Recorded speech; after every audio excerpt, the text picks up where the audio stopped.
오늘은 제가 예배를 인도하게 됐습니다. 그저께 빅터 문에게서 연락을 받았습니다. 왕님께서 오늘 그 예배 인도를 못 하시니까 저한테 하라고 이렇게 연락이 왔습니다. 그래서 제가 준비했습니다.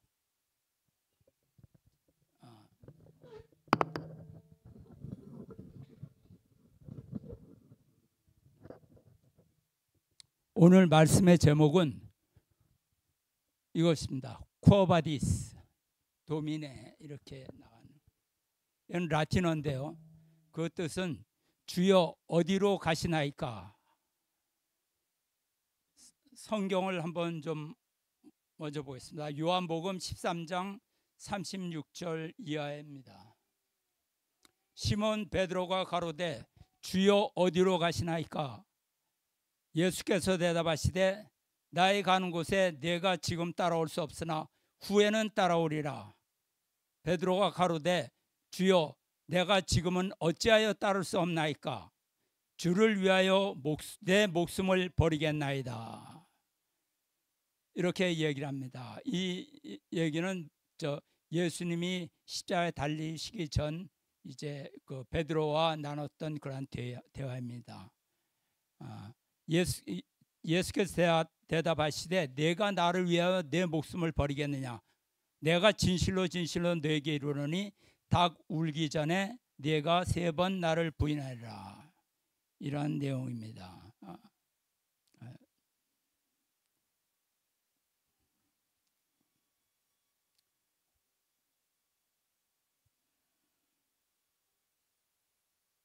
이 쿠어바디스는 영화로 상영이 된 것입니다. 제가 아주 어렸을 때 그 봤던 기억이 어렴풋이 남아 있습니다. 그런데 2001년에 다시 이제 그 영화로 나왔다는 얘기가 있더라고요. 제가 한 7살, 그러니까 한 60년도 더 지냈죠. 예수님께서 부활 승천하신 후에 마가의 다락방에 이 성령이 충만함을 받고 베드로는 이제 제자들을 이끌면서 그 이제 리더가 되었죠. 그래서 그는 처음에 로마로 들어와서 많은 그 로마 시민의 환영을 받으면서 자신이 그 경험했던, 자신이 모셨던 메시아 예수 그리스도를 힘차게 증거했습니다. 당시에는 그 로마의 네로 황제가 다스리던 시기였는데, 네로 황제는 그 시를 쓰기를 좋아했어요. 그래서 근데 이 폭군이기 때문에 로마 네로가 강한 영감을 얻어서 시를 쓰고 싶은데 그것이 잘 안 되니까 그 로마 성에 불을 질러서 그 타오르는 불길과 아비규환에 빠진 그 로마 시민을 보고 미친 듯이 영감을 얻어서 시를 읊는 모습이 거기 나옵니다. 그러자 로마 시민이 이제 폭동이 일어날 조짐이 보이자 이 교활한 네로는 그 방화의 책임을 기독교인들에게 돌려버립니다. 그러니까 그 로마 시민들의 기독교인들을 박해하기 시작해요. 잡아다가 죽이고 잡아다가 감옥수에 집어넣고 이럽니다. 극심한 박해가 찾아왔죠. 그래서 제자들도 하나 둘씩 잡혀가서 순교를 당하고 또 그를 따르던 이 성도들은 굶주린 사자에게 던져져서 죽게 되었습니다. 당연히 베드로도 생명의 위험을 느꼈죠. 다른 제자들이 당신만은 죽어서는 안 된다며 당신은 빨리 로마를 떠나라 이렇게 얘기합니다. 이제 베드로에게 빨리 도피해라 이렇게 얘기를 하는 거죠. 베드로는 당시에 생명의 위협을 느껴서 새벽에 변장을 하고 조용히 로마를 떠납니다. 베드로가 막 로마 성을 빠져나왔을 때 베드로는 주님의 환상을 보게 됩니다. 거기서. 그래서 그 베드로가 봤을 때 부활하신 예수님이 자기는 이쪽으로 가고 있는데 자기를 향해서 다가옵니다. 그러더니 자기를 스쳐 지나가요. 그러니까 베드로는 이제 무심히 지나가다가 그분이 예수님인 것을 이제 알게 되죠. 그래서 얼어붙은 듯 그 자리에 엎드려서 이제 주님을 바라보았습니다. 베드로의 얼굴에는 놀라움과 환희 그리고 황홀한 빛이 떠돌았어요. 그래서 그는 이제 땅바닥에 무릎을 꿇고 두 손을 높이 들어가지고 오 그리스도요, 그리스도요. 베드로는 이제 예수님을 부르기만 하고 오랫동안 침묵이 흘렀습니다. 그래서 조금 이제 이윽고 늙은 베드로가 흐느끼는 소리로 이제 예수님에게 말을 합니다. 주여 어디로 가시나이까? 그 말씀이 이제 쿠아바디스 도미네라는 그런 라틴어 말씀입니다. 주님이 조용한 목소리로 차분하게 말씀하셨습니다.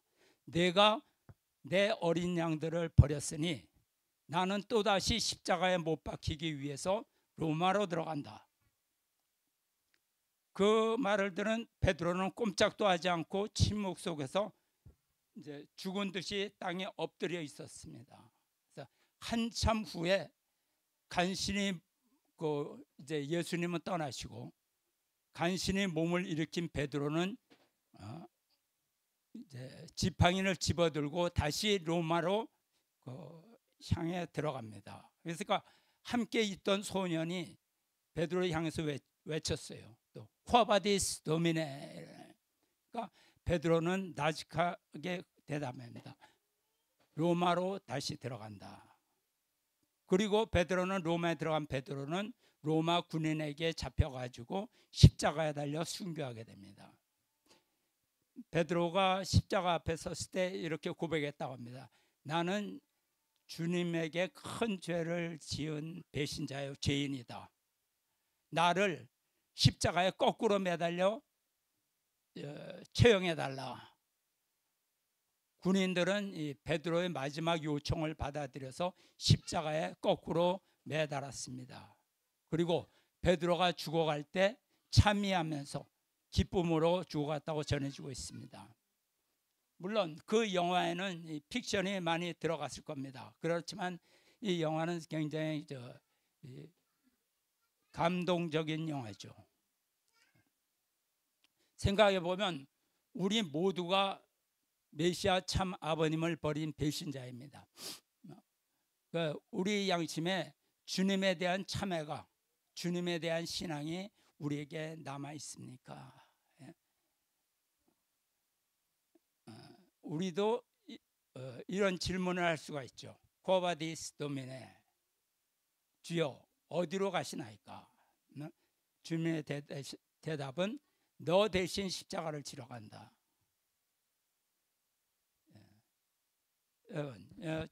주님의 지상 강림의 사명은 무엇일까요? 왜 메시아가 이 땅에 오셨을까요? 많은 기독교인들이 잘못 알고 있습니다. 메시아가 지상에 옴으로써 섭리가 완성된다고 보고 있어요. 기독교는. 그렇지만 메시아는 하나님의 뜻을 지상에 완성하기 위해 오시는 분입니다. 그렇기 때문에 메시아의 지상 강림은 섭리의 완성이 아니라 섭리의 시작이죠. 그래서 우리의 뜻과 메시아의 뜻이 같지 않을 때가 많습니다. 모두들 메시아를 따른다고 하지만 많은 기독교인들이 주여 주여 밤낮 없이 외치고 주님 오시기를 간절히 기다리고 있지만, 그리고 주님 오시면 모든 섭리가 완성된다고 믿고 있지만 그들의 생각은 메시아의 생각과 다릅니다. 우리 생각과도 달라요. 메시아의 생각은 모두들 따른다고 하지만 머릿속은 각자 자기 생각으로 꽉 차 있습니다. 그러니 주님은 내적으로 외적으로 내부적으로, 이 대사회적으로, 세상적으로 어려움을 겪습니다. 고난의 길을 가고 계신 것입니다. 사실 우리 내부에도 사람들은 헷갈리가요, 다른 방향으로 인도하는 소리가 있습니다. 한 시어머니를 비판해서는 안 된다. 우리가 나온 것이, 대신자 상속자가 나온 것이 한 시어머니가 배신해서 아버님을 말살시키고 있기 때문에 우리는 그것을 지키기 위해서 나온 사람들이에요. 그런데 비판하면 안 된다. 왜? 우리가 죄인이다. 성경을 봐라. 성경 말씀에 가늠한 여자를 이스라엘 민족이 돌로 치려고 했을 때 예수님께서 말씀하셨어요. 죄 없는 자가 돌로 쳐라. 그러자 모두들 움찔하여 서로 눈치를 보다가 슬금슬금 다 사라져 버렸습니다. 그 성경 내용을 한번 보시죠. 요한복음 8장 1절부터 11절에 나온 말씀입니다. 가늠한 여인이 광장으로 끌려 나왔습니다. 바리새인과 율법학자들이 예수님에게 그 가늠한 여인을 땅에 두고 묻습니다. 선생이요, 이 여자가 가늠하다 현장에서 붙잡혔습니다. 모세는 율법에서 이런 여자에게 돌로 쳐 죽이라고 우리에게 가르치고 있습니다. 그런데 당신의 생각은 어떠십니까? 그들은 예수님을 딜레마에 빠지게 하기 위해서 묻는 것입니다. 돌을 던지려고 하면 평소에 늘 예수님께서 말씀하셨던 사랑과 용서를 어기게 되고, 돌을 던지지 말라고 하면 모세의 율법을 어기게 되는 것이죠.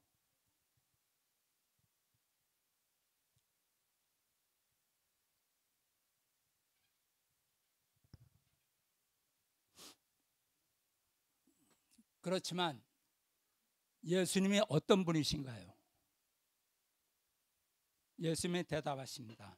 너희 가운데 죄 없는 자가 저 여인에게 돌로 쳐라. 이 세상에 죄를 짓지 않은 사람은 없습니다.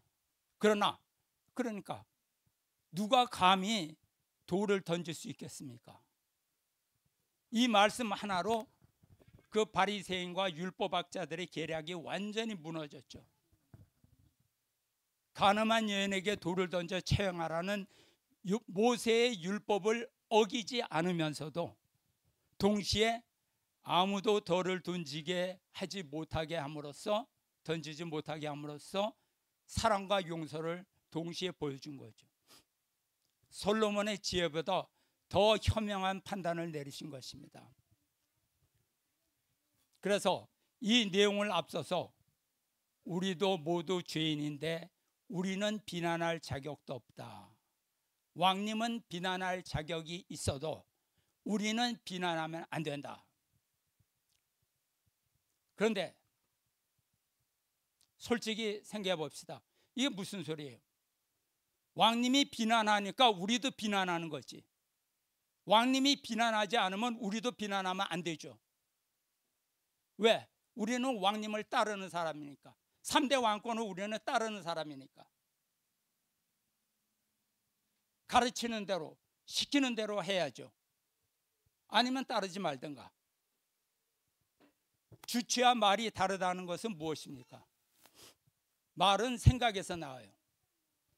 말이 다르면 생각이 다르다는 겁니다.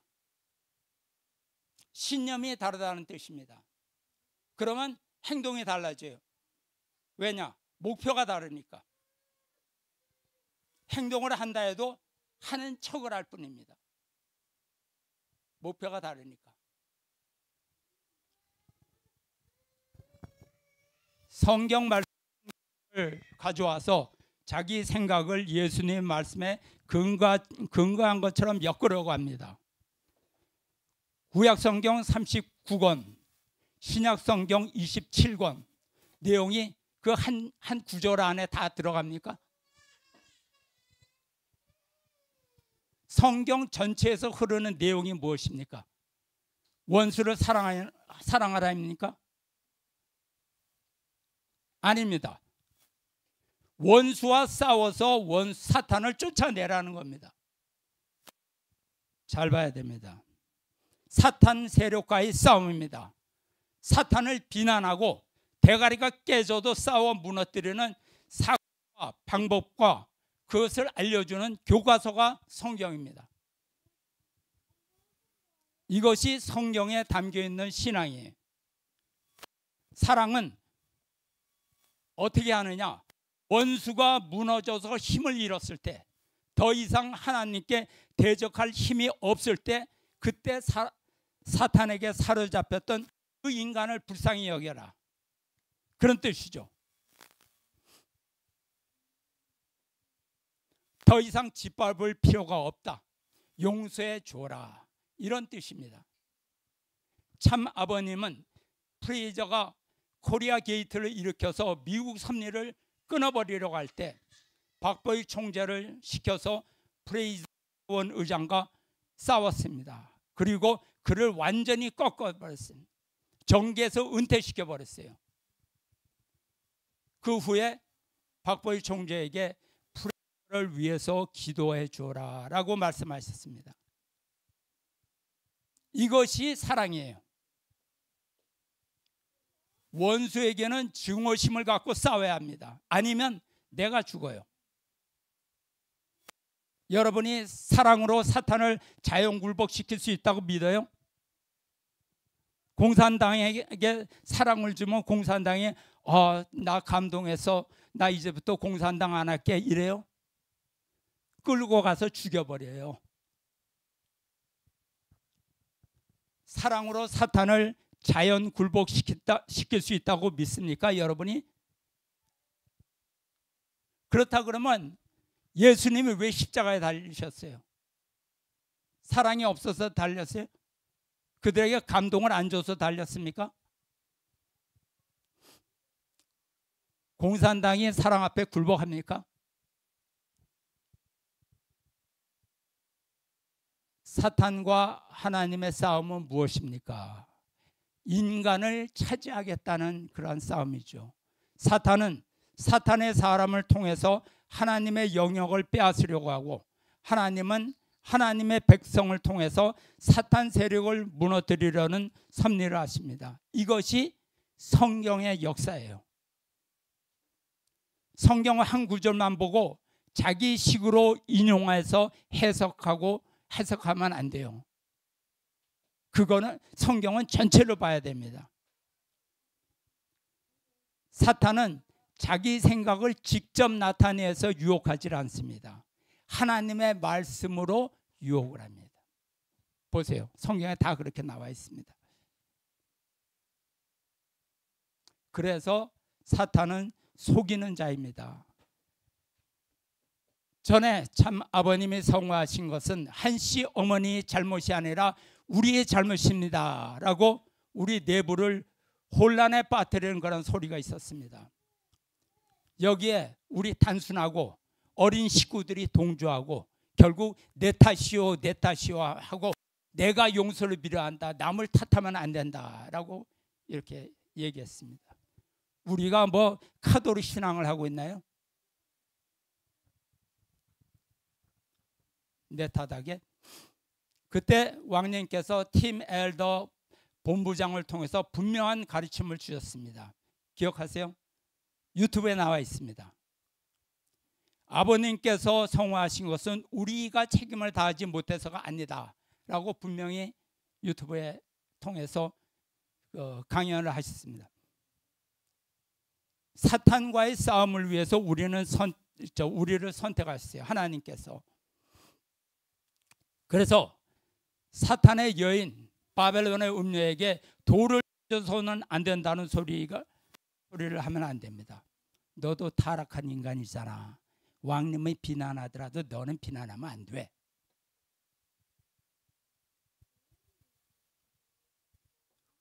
그래요? 그러면 우리는 뒤로 빠지고 왕님 혼자 싸우도록 해야겠네요. 대신 뒤에서 우리는 왕님을 위해서 기도를 많이 합시다. 헌금을 많이 합시다. 그리고 외칩시다. 왕님은 후계자다, 상속자다, 대신자다.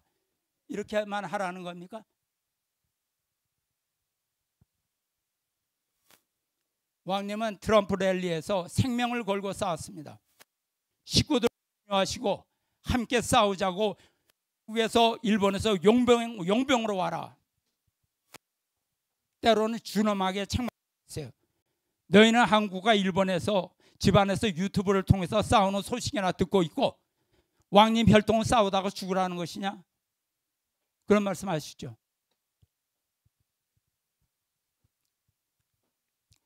무리를 해서라도 와서 싸우라고 가르치셨습니다. 사실 생각해 보세요. 미국 인구가 3억 명이 넘습니다. 한국, 일본에서 몇백 명이 교대로 와서 미니버스 한두 대로 미국 전역을 돌아다니면서 확성기를 통해서 미치 떠들어봐야 그 소리를 도대체 몇 명이나 듣겠습니까? 미국 사람의 몇 명이 듣고 마음을 바꿔서 트럼프를 지지하겠느냐고요. 구경거리는 되겠죠. 투표권도 없는 외국인이 와서 미친놈처럼 떠들어대니 우파 시민들이 힘을 얻겠죠. 그런데 왜 우리가 미국에 왔습니까? 한국과 일본에서 우리가 바이든하고 뭐 원수진 거 있어요? 바이든이 해롭게 한 거 있습니까? 없어요. 오히려 바이든은 외국인들에게 우대 정책을 폈습니다. 트럼프 후보는 아메리카 퍼스트 이렇게 외쳤습니다. 미국 우선주의를 주장했어요. 그런데 왜 우리가 바이든을 미워하고 트럼프 후보를 사랑해야 합니까? 왜 지지해야 합니까? 한국 사람들은 광화문에서 좌파들과 싸우기도 바쁜데.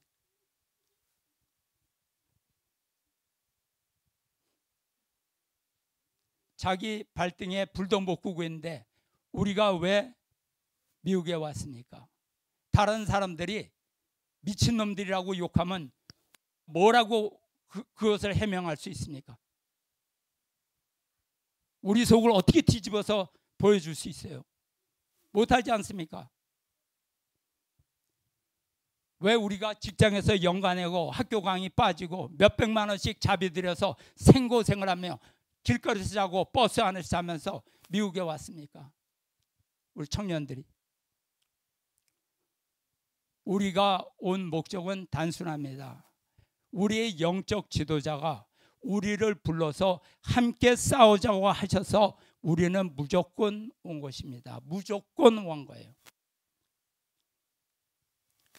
현대 왕권의 승패가 달려 있다고 우리는 깨달았기 때문입니다. 다른 이유 있나요?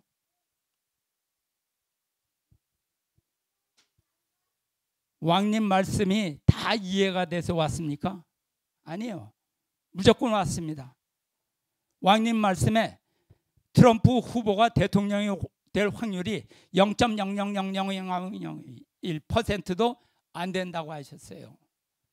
그러면 우리는 어떤 심정으로 왔습니까? 간단합니다. 왕님과 생사고락을 함께하기 위해서 왔습니다. 왕님이 함께 싸우다가 죽자고 해서 우리는 온 것입니다.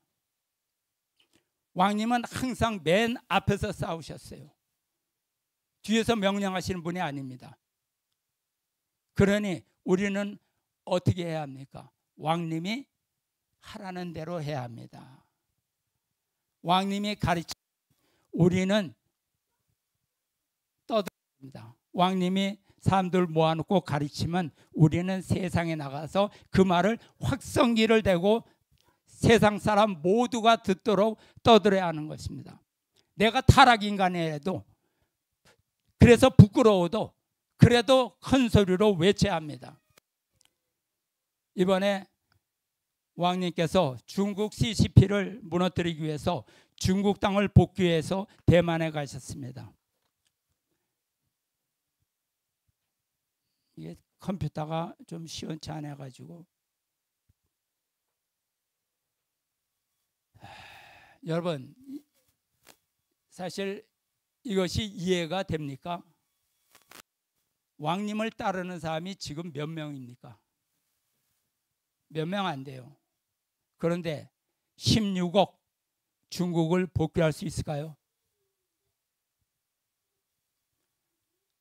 앞으로 대만에도 한국과 일본 청년들이 교대로 방문해서 영적 전쟁에 합류하겠죠. 그런데 대만 정부도 못하고 세계 기독교도 못하고 전 세계도 못하는데 우리 힘으로 가능하겠습니까? 세상적 판단으로는 불가능하지만 하나님과 참 아버님이 개입하시면 가능하죠. 왕님은 개인인 것 같지만 섭리를 이끄시는 분입니다. 다시 말씀드리면 하나님과 참 아버님의 실체를 쓰고 일하시는 분입니다. 매크로를 움직일 수 있는 미크로의 중심으로 계신 분입니다. 그래서 정성으로 트럼프 후보를 버틀러에서 살리시고 대통령으로 당선시키시고 말하라고 궁전에 들어가서 하나님 이름으로 임명기도도 하셨습니다. 이것은 하나님과 참 아버님의 역사를 빼놓고는 이해할 수도 없는 일입니다. 그러니까 우리는 세상에 이해하지 못하는 길을 가는 것입니다. 아버님 제세 시에도 아버님께서 우리들에게 이해를 구한 다음에 섭리를 이끄시지 않았어요. 메시아가 결정하면 우리는 무조건 따랐습니다.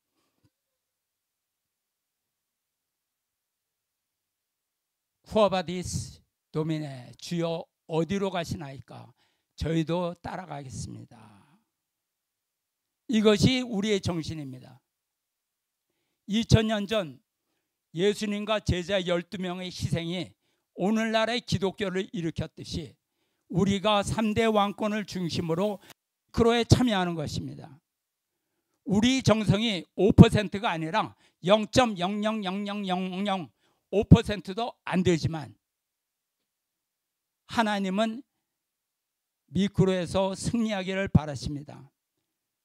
미크로의 작은 승리를 조건으로 삼아서 기적과 같은 세계적인 매크로의 섭리를 일으키십니다.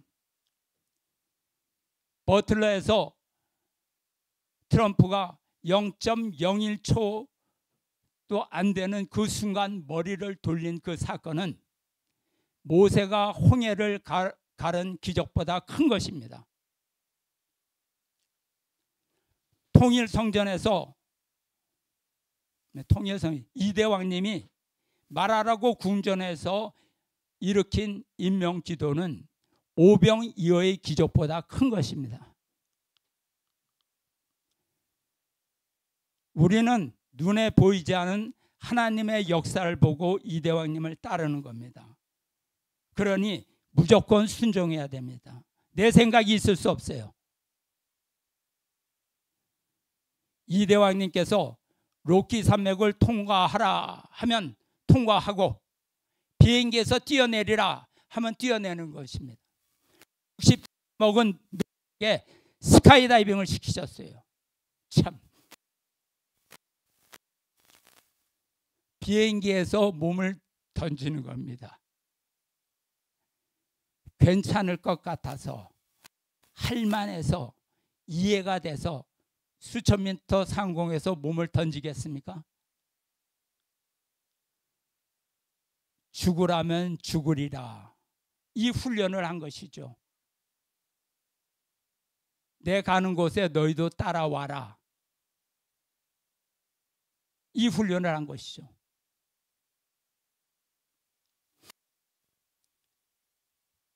죽음의 길이라도 따라오는 사람으로 훈련시키셨습니다.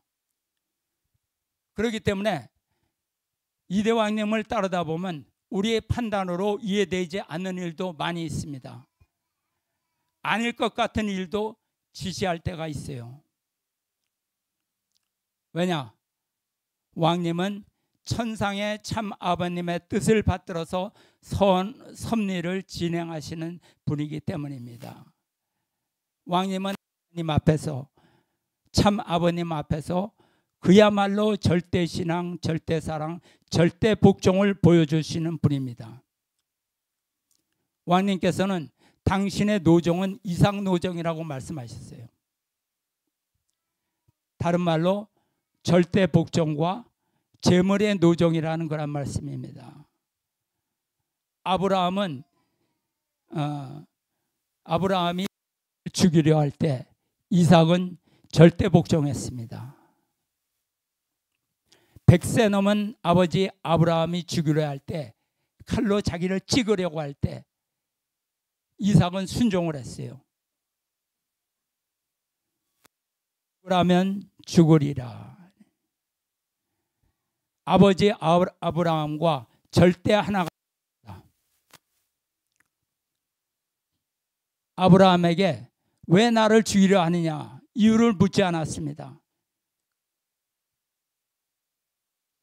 마찬가지로 왕님의 섭리도 안정되고 탄탄한 그러한 대로가 아닙니다. 길도 아닌 곳으로 인도하는 것 같습니다. 또는 헷갈립니다. 이해되지 않을 때도 있습니다. 헷갈리지 않는다면 사실 생각이 전혀 없는 사람이죠. 당연히 헷갈립니다.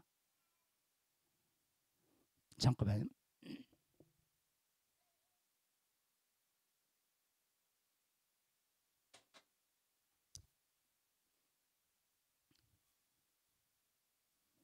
왕님께서 이번에 대만에서 또 변신을 하셨어요. 죄송합니다. 이렇게 말씀드려서 미국에서는 깽단 두목 같은 모습이더니 대만에서는 삼국지의 관운정 같은 모습으로 또 변하셨어요. 그렇기 때문에 하늘의 섭리는 누구도 알지 못합니다. 너무나 오묘해서 오지 못합니다. 그때는 내 판단으로 혹은 누구의 속삭임에 따라서 다른 길로 빠지면 헤어져야 됩니다. 당연히 내 머리로 이해되고 내 판단으로 된다면, 내 판단대로 간다면 그것은 이미 하나님의 섭리가 아니죠. 아버님 제시 이해되지 않는 지시를 하시고 엄청난 승리를 이끄셨어요. 그때 우리가 돼서 따랐습니까? 통일가 곧 문을 닫게 될 것 같은 지시를 많이 받았습니다. 그러나 아버님은 그 길을 통해서 사탄을 굴복시키셨죠. 우리에게 물어보신 후에 섭리를 진행시키지 않으셨습니다. 그러니까 신앙이라는 것은 분석과 토론이 아닙니다. 절대라는 말이 들어가지 않으면 신앙이 아니죠. 비행기에서 뛰어내리라 하면 뛰어내리는 것입니다. 그렇기 때문에 신앙은 복 받으려고 하는 것이 아닙니다.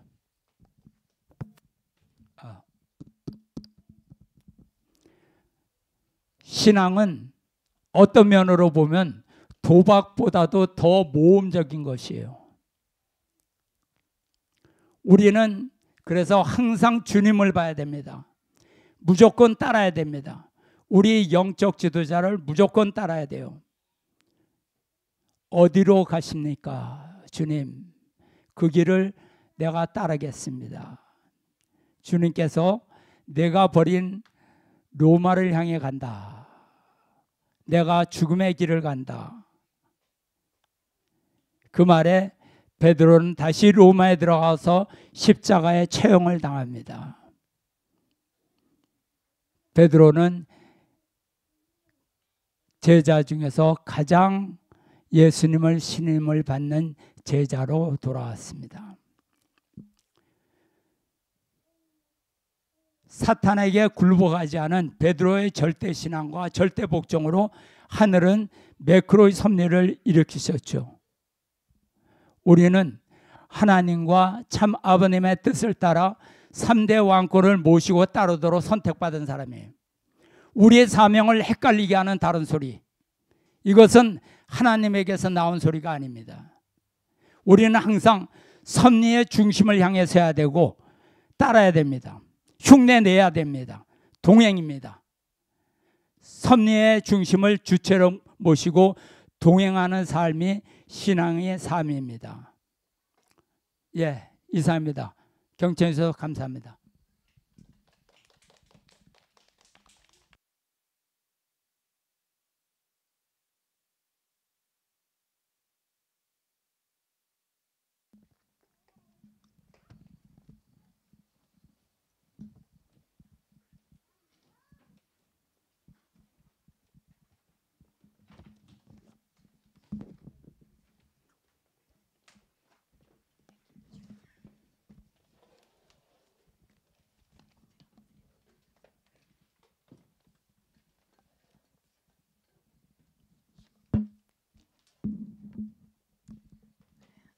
안녕하세요. 수요예배 찬양팀입니다. 오늘 권 교수님의 귀하신 말씀을 들으면서 뭔가 이렇게 오늘 찬양을 주께 가까이라는 찬양을 준비를 했는데요. 뭔가 왕님 따라오면서 이렇게 하늘에서 뛰어내리라면 뛰어내리고 콜로라도 가라 하면 또 콜로라도를 가면서 되게 무수히 수많은 저와 마주하며 살아왔습니다. 근데 이제 그 끝에서 아직 끝은 아니지만 그 가는 과정에서 늘 오직 한 분이신 주님만을 바라보며 걸어갈 수 있는 걸음걸음 되기를 소망합니다. 이 길들 가운데 저희들이 마주하는 수많은 유혹과 또 우리 속 안에 있는 속삭임들을 내려놓고 오직 주님만 뜻을 따라갈 수 있길 간절히 소망하며 주께 가까이 함께 찬양하시겠습니다.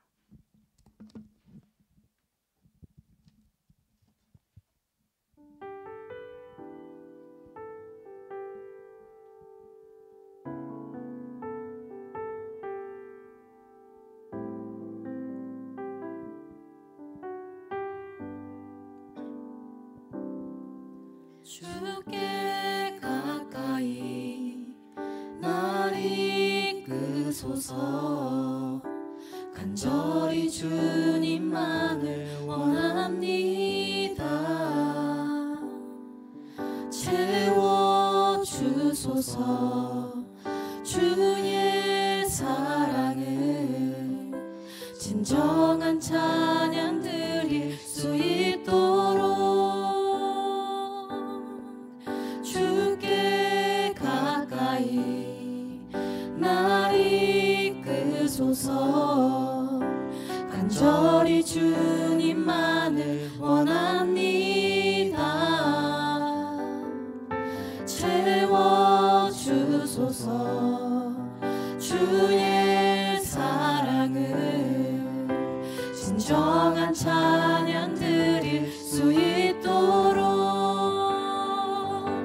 목마른 나의 영혼 주를 부르니 나의 맘 만져 주소서.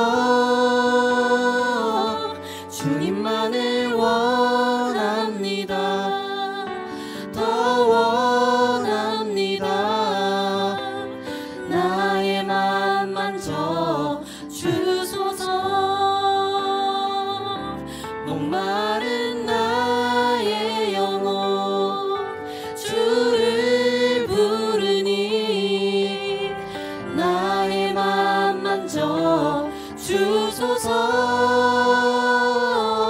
주님만을 원합니다. 더 원합니다. 나의 맘 만져 주소서.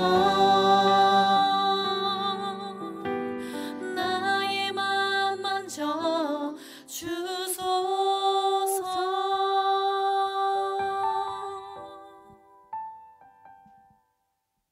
뭔가 지나온 길들을 되돌아보고 생각해보면 바다처럼 깊고 넓은 어려움에도 하나님께서는 늘 길을 열어주고 계셨습니다. 풀리지 않는 고민 속에서도 이미 하나님께서는 우리들에게 길을 열어주고 계심을 믿으면서 바다의 길을 하늘의 빛을 함께 찬양하시겠습니다.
고된 인생을 통해 주의 뜻 이루시네.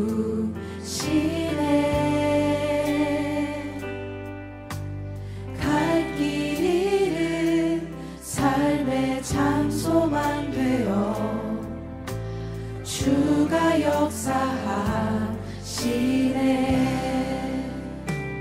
바다의 길을 내며 하늘에 빛을 두신 주, 내 깊은 두려움 다시 서주시네.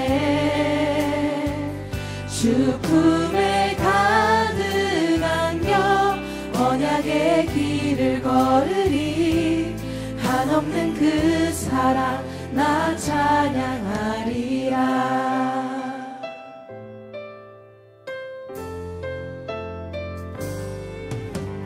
낙심한 자 다시 회복하시는 그의 구원을 보라. 묶인 자의 참된 자유 되시는 그 신주 이름 찬양. 다시 고백하겠습니다. 낙심한 자 다시 회복하시는 낙심한 자 다시 회복하시는 구원을 보라. 그의 구원을 보라. 참된 자유 되시는 묶인 자의 참된 자유 되시는 그 신주 이름 찬양. 바다의 길을 내며 하늘에 빛을 두신 주, 내 깊은 두려움 다시 서주시네. 주 품에 가득 안겨 언약의 길을 걸으리. 한없는 그 사랑 나 찬양하리라. 바다의 길을 내며 하늘에 빛을 두신 주, 내 깊은 두려움 다시 서주시네. 주 품에 가득 안겨 언약의 길을 걸으리. 한없는 그 사랑 나 찬양하리라.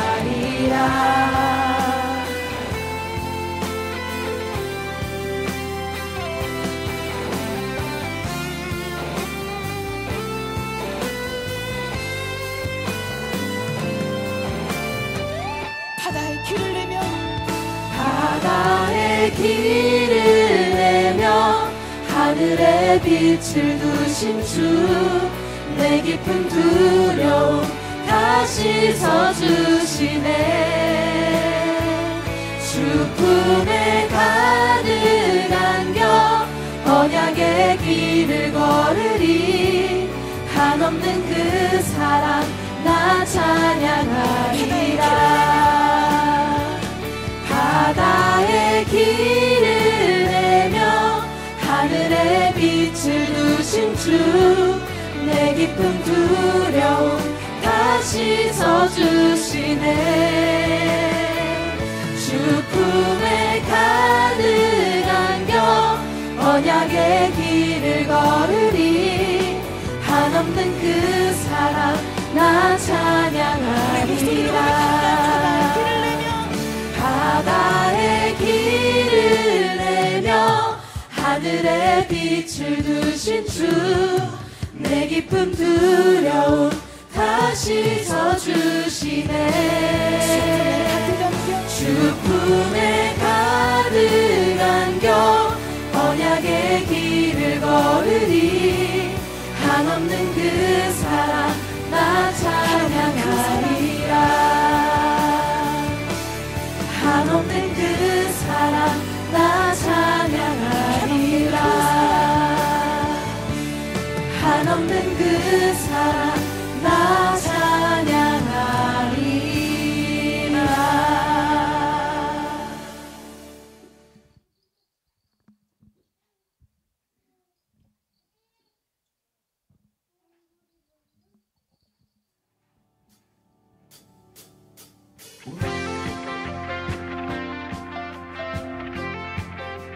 대산을 넘어 험곡에 갈지라도 주님께서 우리와 함께 하십니다. 여러분 믿으십니까? 우리 마음속에 주님의 평안이 차고도 흘러넘치길 소망하며 우리 입술로 계속해서 고백하며 나아갑시다.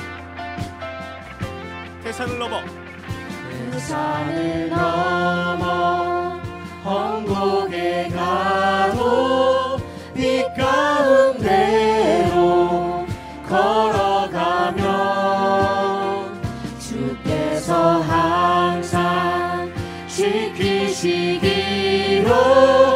약속한 말씀 변치 않네.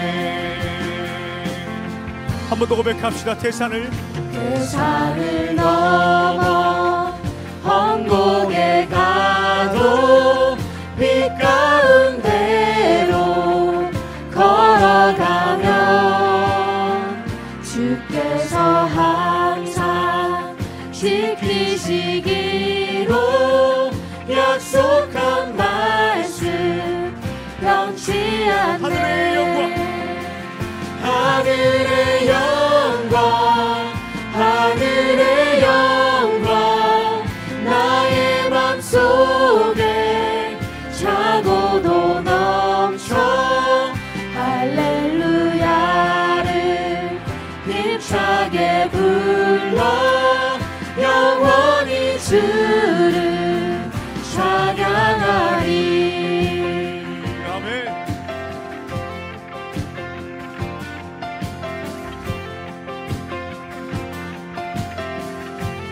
캄캄한 밤에 캄캄한 밤에 다닐지라도 주께서 나의 길 되시고 나에게 밝은 빛이 되시니 길 잃어버린 영영의 광명한 그 빛 광명한 그 빛 마음에 닿아 찬란한 천국 바라보고 할렐루야를 힘차게 불러 날마다 빛에 걸어가리. 하늘의 영광 하늘의 영광 나의 맘속에 차고도 넘쳐 할렐루야를 힘차게 불러 영원히 주를 찬양하리. 하늘의 영광 하늘의 영광 나의 맘속에 차고도 넘쳐 할렐루야를 힘차게 불러 영원히 우리 마지막으로 주를 고백하며 나갑니다. 하늘의 영광 나의 맘속에 하늘의 영광 하늘의 영광 나의 맘속에 차고도 넘쳐 할렐루야를 힘차게 불러 영원히 주를 찬양하리. 아멘. 할렐루야.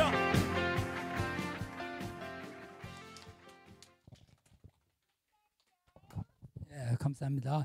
같이 오신 분 서로 안아주시고 저 이웃과 함께 우리 다정한 대화를 나눕시다.